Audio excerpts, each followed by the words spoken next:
Salut à vous, salut les amis. Je vais tout de suite vous dire qu'il est possible que la chaîne disparaisse un de ces jours. Et les chaînes qui parlent de géocentrisme, ou simplement qui critiquent, qui remettent en question un modèle accepté aujourd'hui, se font très sévèrement attaquer par des trolls bénévoles à mon avis. Donc vous inquiétez pas, de toute façon, si la chaîne disparaît, j'en aurais déjà dit pas mal. J'ai déjà lancé un peu toutes les pistes en ma possession parce que je connais pas grand-chose. Je vous ai simplement parlé de ce que je connaissais un peu. Donc si vous voulez être sûr de les avoir ou de les avoir vus, téléchargez assez rapidement les vidéos de cette chaîne, au cas où ça disparaîtrait quoi. Et je voulais partager avec vous de nouveau un émerveillement. Et cet émerveillement concerne l'astrolabe. Je vous en avais déjà parlé. C'est des instruments magnifiques qui ont été fabriqués donc par des peuples géocentristes. C'est un instrument qui mesure l'espace et le temps, l'espace géographique et le temps en termes de chronologie cyclique. Je vous ai déjà parlé de l'astrolabe, je vous ai déjà aussi parlé des horloges astronomiques qu'on trouve encore dans certaines cathédrales, y compris en France et peut-être près de chez vous. Ce sont des instruments qui vont prévoir les éclipses, qui vont prévoir les solstices, qui vont donner l'heure, le jour, la date. Donc ce sont en fait des sortes de calendriers perpétuels complètement liés à ce qui se passe dans le ciel, à l'observation des astres.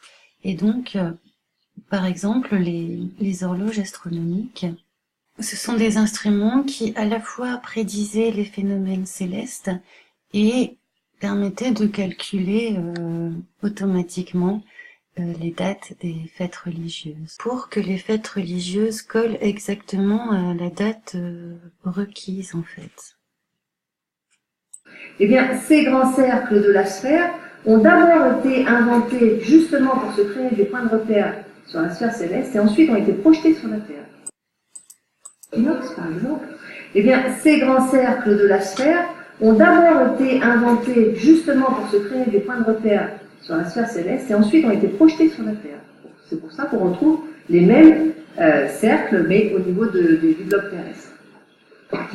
Alors l'axe commun qui traverse la sphère céleste et la Terre, donc. Alors, les éléments... Donc ça, c'est une sphère armillaire. Donc cette spécialiste des instruments astronomiques vient de nous expliquer que ce sont des repères pris dans le ciel, dans la sphère céleste, qui, je le rappelle, est encore utilisée aujourd'hui en astronomie contemporaine. On utilise encore la sphère céleste. Donc cette spécialiste des sphères armillaires nous explique que ce sont les points de repère que nous avons pris dans la sphère céleste, dans le ciel, que nous avons projetés sur la Terre. Et qu'à partir de Copernic, on a décidé que cette Terre ne serait plus un disque, mais une sphère. Un petit peu après Copernic. Disons à partir de Galilée qui en a été le promoteur. Donc ce modèle d'univers, car ici on parle bien d'univers, puisque tout l'univers visible est contenu dans la sphère armillaire, à la fois la Terre sur laquelle on se trouve et les luminaires dans le ciel. Alors il faut savoir aussi qu'à l'époque de la sphère armillaire, on ne pense pas que la Terre est dans le ciel, j'allais dire. On pense pas que la Terre est un rocher qui flotte dans le ciel, comme les autres, comme disons, c'est le concept de planète tellurique. Donc on ne pense pas que la Terre est une planète, on pense simplement en gros qu'elle est la seule planète et que c'est un plan. C'est un plan qui sectionne un enchevêtrement de sphères. Et la structure du monde, la structure de l'univers, bon ici c'est Ptolémée, mais Ptolémée c'est déjà discuté. Donc en fait, on a la Terre au centre, qui a l'air plutôt... On a l'impression de voir les choses de haut, donc elle a l'air plutôt plane, un peu comme une crêpe. Et ensuite, on a différentes sphères qui s'imbriquent les unes dans les autres, comme des poupées russes. Donc des sphères, plusieurs sphères célestes. Et donc, on va avoir la sphère dans laquelle va évoluer la Lune, la sphère dans laquelle va évoluer le Soleil. Et ces sphères, en fait, ont des mouvements qui sont reliés, qui sont comme des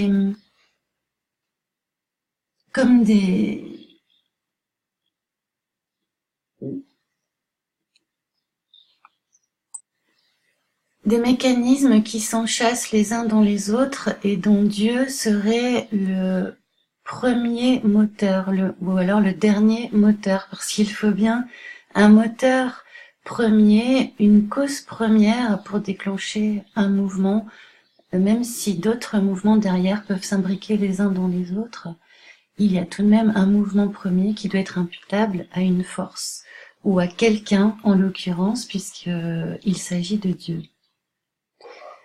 Donc cette dame nous expliquait tout à l'heure que de la sphère armillaire qui en fait figure la sphère céleste qui tourne autour d'un disque, de son disque intérieur en fait, qui est la Terre, on est passé à une sphère céleste à l'intérieur de laquelle se trouve une sphère terrestre, puisqu'on a projeté les coordonnées du ciel sur la Terre. Et je trouve ça très très intéressant parce que ça veut dire, bon, c'est à rallier à la Renaissance, à l'humanisme et à l'utopie, puisqu'il s'agit de faire venir le royaume de Dieu sur Terre, de le projeter sur Terre, de considérer que l'homme est capable d'instaurer, ou en tout cas est là pour parachever l'œuvre de Dieu qui donc ne serait pas parfaite. Une œuvre de Dieu qui est à parachever par l'homme ne serait pas une œuvre parfaite.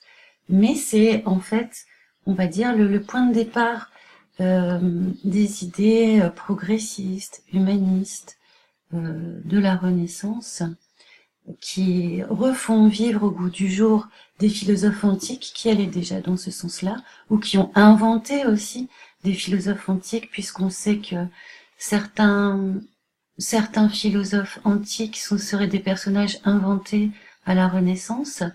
Alors de là à dire qu'ils sont tous inventés, c'est irait peut-être trop loin, mais en tout cas, c'est vraiment à ce moment-là, au moment où Copernic fait passer la Terre dans le ciel, parce que ça devient un caillou dans le ciel, comme les autres cailloux dans le ciel, entre guillemets, et les étoiles errantes, celles qui étaient dans des cieux séparés, dans des sphères séparées qui sont des cieux, qui sont numérotés, premier ciel, deuxième ciel, troisième ciel, quatrième ciel, cinquième ciel, sixième ciel, septième ciel, qui est resté dans le langage le septième ciel. Donc, non seulement on a projeté les étoiles et ce qu'il y avait dans le ciel, en tout cas, tous les astres, non seulement on les a projetés sur le territoire terrestre, sur nos cartes, en faisant des cartes sphériques, donc des globes terrestres, en représentant la Terre sous forme de globe. Et En même temps que ça, cette Terre globe s'est retrouvée projetée dans le ciel, alors que jusque-là, il y avait toujours eu une nette séparation entre le ciel et la Terre. Il fallait pas mélanger les deux. Et là, maintenant, la Terre, en forme de globe, devient en forme de globe et se retrouve projetée dans le ciel au milieu d'autres globes. Et donc, logiquement, va naître cette idée que au XXe siècle, quand on aura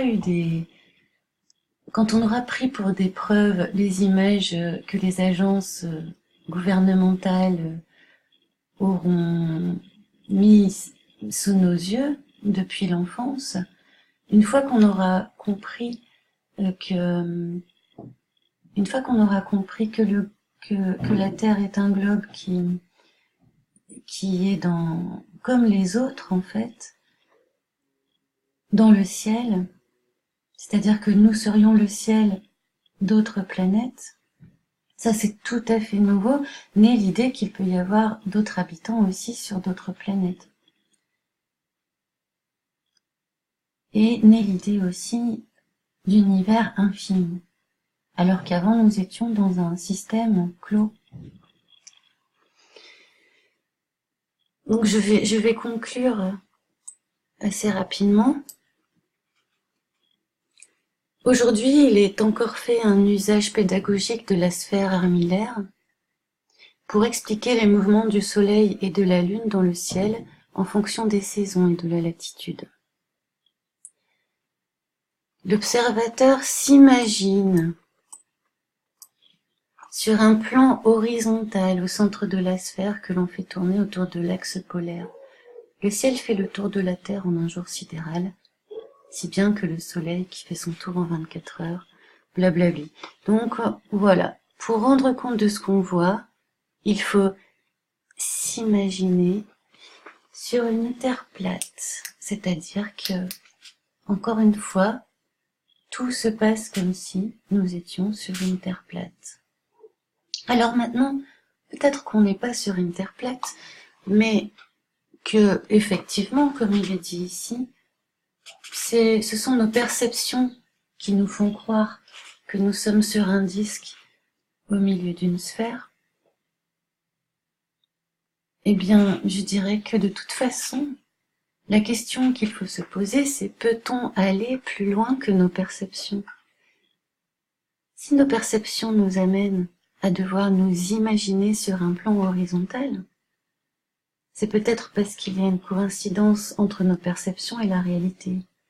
Et si tel n'était pas le cas, s'il n'y avait pas de coïncidence possible entre nos perceptions et la réalité, il serait totalement illusoire de vouloir surmonter des lacunes supposées de nos sens par des instruments soi-disant objectifs. La machine n'aura jamais le plein accès au réel comme nous pouvons avoir accès au réel. À la fois par le même côté que la machine, on a un côté comme la machine qui est le côté intellectuel, on va dire raisonné, rationnel, mais en plus de ça, nous avons un côté éthique, relationnel et esthétique, sentimental, etc., instinctif. Et tout ça, ça fait la richesse de l'être humain et ça fait la richesse de ses perceptions.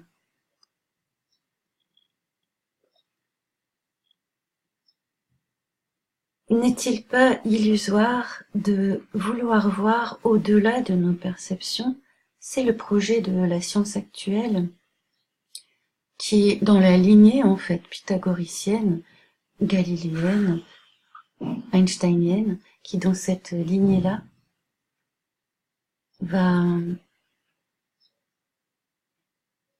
présupposer qu'il est possible de contempler les idées en soi, les choses elles-mêmes, en toute objectivité, et cela en passant par l'expérience de pensée, c'est-à-dire l'expérience purement rationnelle, qui engendre des conséquences logiques et qui demande en même temps une grande imagination.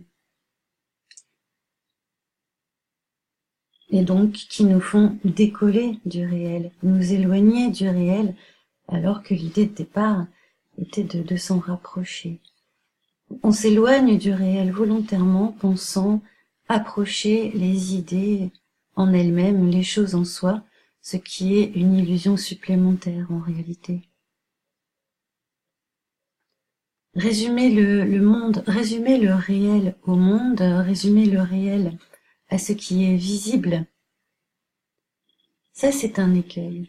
Effectivement, là-dessus ils ont raison, les idéalistes. C'est un écueil que de se limiter à la matière. Mais la sagesse nous demande toujours de chercher le juste milieu. Et on ne doit pas négliger la réalité du monde invisible. Ce n'est pas parce que je ne vois pas quelque chose qu'il n'existe pas.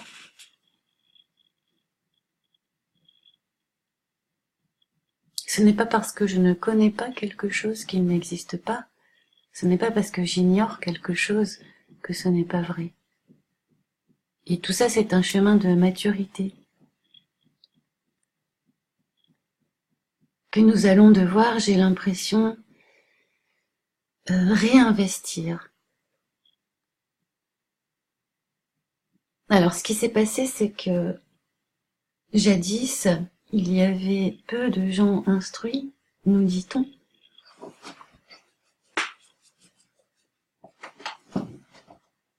Bon, je pense en avoir dit assez pour aujourd'hui.